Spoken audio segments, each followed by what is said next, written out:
Now, to Brian Callahan on offense. I thought some of my favorite stuff, and again, Wilson said we're going to go through call-it periods all through OTAs and summer camp to get used to being play caller. So that's going to be another question, calling the plays. The plays already being planned, I think, is interesting that the entire game plan is one of the things that Brian Callahan talked about is that almost all of our stuff is already in place before we get into the game, but that the best play callers are the ones who know how to quickly pivot, usually between series. That was a good phrase, a good sentence that I got. Adjustments in the game? What sorcery is this? Yeah. I was told you could not do that. One of the things that I thought of Kyle Shanahan when he said something, and I want to see what you think about this.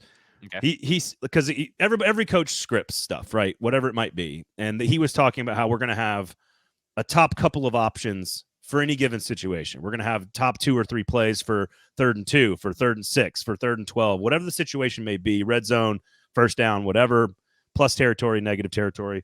They're clearly going to have a couple of plays that Will Levis has helped pick out with the coaching staff that he loves for those situations. But one of the phrases he uses at the beginning of the game, you're probing a defense. That's a phrase he used, which makes total sense. But it reminds me of Kyle Shanahan doing things that he knows may not work on purpose to see how the defense reacts. Yep. And it's like a raptor testing the fences a little bit. And while that may be very normal with most coordinators, scripting and probing, to hear someone just come out and say, like, yeah, this is how we're going to do it, I think is interesting to hear. And again, Brian Callahan's going to win a lot of people over by being open and having fun with this stuff. I thought that was it. Does that remind? Am I crazy to immediately think of Kyle Shanahan intentionally calling plays? I think that's 100% correct. A couple of there was a lot of good takeaways about Will Levis, I thought, as well. But as far as that goes, both people that talk, all three, talked about in-game adjustments, talked about adjusting on the fly, being flexible. But when you talk about that, I thought that Nick Holz saying he's been in a lot of systems, been under a lot of coaches. You don't stick around in one place for so long without being adaptable, and that's one of my biggest strengths, is exactly what you want. You may not care for his personality, and I'm not going to blame you or anything. You want something exciting or something like that. But as far as you, as the listeners and the fans and whoever may be listening, that's what you want. You want someone that's adaptable. You want someone that's flexible, because we have not had that. There has not been one coach that has came in here, ever. I mean, Wisenhunt, no. I mean, I'm talking about Jeff Fisher on back, and like that has been adaptable and flexible, and really lived to that billing, right? Like we heard the malarkey, multiplicity. Yeah, none of them. They were all ended up being predictable in one way or the other. They were a run-first offense that ran a lot, and then they built it off the pass. This is going to be completely different, and I feel like that's going to be on the defense. So when they all three say different things like that, or adaptability, flexibility, and all that kind of stuff, that seems to be the general theme among the entire staff, right? Like when they're talking about building out the offense, well, we're going to build a lot of the offense all together. It's going to be collaborative. Yeah. Mike Tolbert, Bill Callahan, J.O., Just Naughton, all these guys that they are bringing in come from backgrounds of diverse offenses too. It's not just one offense, right? It's going to be a very interesting offense to watch, because I think it's not going to be Kyle Shanahan. It's not going to be Sean McVay. It's not going to be Earnhardt Perkins. It's going to be like all that stuff wrapped up into one. It's going to be like a new offense. I don't want to have to get too excited here. Well, honestly, if you just use logic and you use sort of his background and his influences with the offenses he's run in the past, they don't mesh perfectly with Will Levis's skills. They just don't. But Will Levis has other things. And so, again, we're going to run the other phrase. We're going to run good plays into good looks. So I know it's like a duh, like kind of moment. Like, obviously that's what you want to do. But I think the name of the game is flexibility, adaptability, both sides of the ball. And I think Joe Burrow has very different skills than Will Levis. And so I think changing the offense to fit those skills, which in my opinion are an ultra quick release, which probably is similar to Burrow, but the big arm down the field, which he talked a little bit about today. I think this is gonna do is it's gonna put a lot of pressure on Will Levis. Honestly, if he is more involved in ranking the plays for any given situation, this is. And I was talking to Herndon and I talked on Lamestream a couple weeks ago about this. Like, the best thing the Titans can do this year is help Will Levis make better decisions. And one of the things I said in that conversation was, I think one of the things that held Ryan Tannehill back was the chess match at the line of scrimmage. And I don't think Tannehill was great at seeing 3 or 4 moves ahead. And the guys who are the greatest of the greats are the ones that can do that. And we were talking about Brady, Rodgers, Manning in the modern era. And I think if Will Levis has comfortable with the plays that he's picking out, that Brian Callahan has his offense that he's designed and knows how to run and manage, mixed with sort of what the defense is showing you and giving you, ideally you've created a rapid decision-making process for Will Levis to get him processing as fast as possible.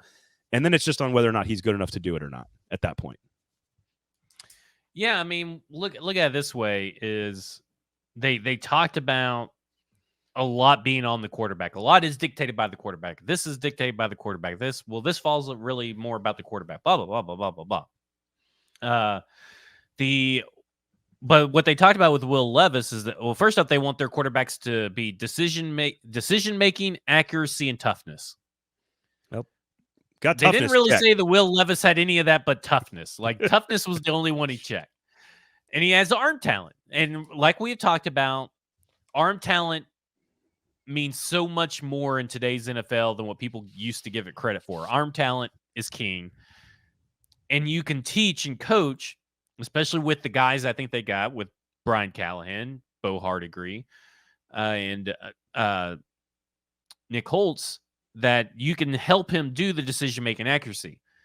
But he still has to do it. Yeah. Like, it's not like, okay, well, we're going to coach you, and automatically you're going to be able to do it. No, that's something he's got to work on. But what I liked in all this and talk and everything was the fact that they're not worried about last year's film. What Will Levis did last year really doesn't matter in the big scheme of things, right? It's what he's working on in this offense, because this is entirely new offense. It's about what he's working on in the offseason and what he works on from OTAs to mini camps to training camp, all the way to the preseason. That's what matters. And I think that is a good way to look at it, is like your quarterback, basically he's inside the building, right? He needs to be inside the building as much as possible. Yep. You've given him a plan for the offseason. He needs to go and act and work on that plan and work on his decision-making, work on his accuracy, come in and then start improving it. And you're basically, it's almost like everybody has a clean slate, right? We kind of talked about giving Tim Kelly a clean slate last year, not to put the sins of the father of Todd Downing on him. Let's give him a clean slate. Will Levis has a clean slate. Yep. Like, that is how you should be viewing the Will Levis relationship between Brian Callahan, Nick Holz, and Bo Hardigree. Square Up says, you think we'll see Will Levis scramble and run more? And I think ultimately, I don't think the answer that I don't want to see him running more, but I do want to see, and I think maybe this is not about Brian Callahan specifically, but again, I think about Mahomes in the Super Bowl. They build every one of their plays in Kansas City with the ability to put a Patrick Mahomes element into them. And I think Will Levis does have that type of ability where you could run a triple option underneath RPO with 3 different plays, but the fourth option in that play is Will Levis keeping it off edge. If you read the end diving down and they're playing man coverage and the safeties roll off, and like I think he has the ability that, again, I think it was 4th and 1 in the Super Bowl in overtime where Mahomes ran that triple option. And then he just, like, there was nobody there, the parting of the Red Sea, and he runs to the right. And then there was another one, or that was in the third quarter. And then in the overtime, there's the one where they run the same exact look with the same exact running back, but it's a pass play, and the safety and Warner jump out on Kelsey. And so then Mahomes keeps it and gets the first down. And so I think you can bake that stuff into the reads. Like, I think Will Levis is good enough, athletic enough, that you should have, like, by the time you get to the fourth or fifth read, like, there should be a way for him to use his legs at that point. So, and then you force defenses to respect it. And so I think you don't want to use him like that, but I think he's good enough that you can put it into the game, into the play calling, if that makes sense. Well, I mean, they set themselves, they want to dictate the terms and the tempo. And that, again, is going to rely heavily on the quarterback being able to execute the game plan so they can dictate the terms and the tempo. Yeah. I thought that was interesting. Great speed, detail, and execution when talking about the players they want to bring in. The reason why I am putting this out there is because it was like great speed, detail, execution, and then like, okay, then we want to be tough. And typically what we have heard is like, we want to be we want physical, tough players that can play fast. So it's like it's swapped. Your speed is number one, your execution and your detail orientation are 2 and 3, and then then you can be tough. Like if you're a tough guy after that, we're good. Like that's just an extra bonus. Toughness is an extra bonus where speed previously, dating again all the way back to Jeff Fisher, speed was an extra bonus for these teams. Yeah.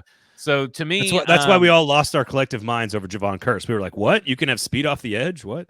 Yeah, right. So I thought that was I thought that was interesting. And you know, to me, it's like, yeah, some of that stuff sounds like coach speak, and I get it. But I think it's the way that the coach speak is phrased and how it is put into a sentence that matters. Like that's why, like, okay, well, everybody wants fast players, right? Everybody wants athletic players. You actually have to draft those guys. If you look at Bill Belichick, he never really drafted those guys, and look where it got him. If you want to, I can't remember, there was another team I looked at that wasn't very athletic. So like this idea that everybody wants athletic players, okay, that's true. There's only so many athletic players you can get. But if you are talking about great speed, detail, and execution, yeah, that sounds like coach speak, but our coach speak that we're used to has been tough and physical, then speed. Yeah, no, I agree. It's prioritized in a little different way on offense. I think on defense, violence and toughness is right at the top of Denard Wilson's category. I mean, you can't watch the Ravens defense. Yeah, you can't watch the Ravens defense and not think that they're not tough, physical, violent, whatever. Like I think that, and also so much of the game is processing sort of like subconsciously, especially on defense where it's reactionary. Offense is now just as much reactionary in quarterback play as it is anything else. You've got to be able to read and process instantaneously, get to your third and fourth read in a matter of 1.5 seconds.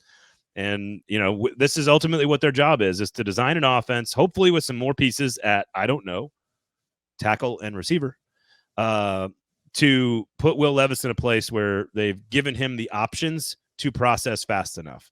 And then he's got to rely on his ability to get the ball to where it needs to go accurately. Again, details. We'll see. That's the thing. Biggest knock. The biggest knock on him from a prospect perspective is accuracy. And if he ain't accurate, this offense ain't going to be able to function. Yeah. It's much like with the way the offense used to run. Is like if Derrick Henry's not that good, well, this offense may not be very good today if he doesn't have a good day. If now it's like if Will Levis isn't that accurate, this offense may not have a good day. Well, and again, that's like he who passes the football most efficiently wins the game, and that's what we're talking about now. It's a totally different era and a totally different way to look at how we evaluate the offense and everything moving forward. So here we go. Ultimately, Nick Holz. Not a great performance. Who cares? Not his offense. He is there in a support role for Brian Callahan, who once again answered questions in a very interesting way. And Denard Wilson, of course, looks the part of a leader on the defensive side of the ball, sounds the part of a leader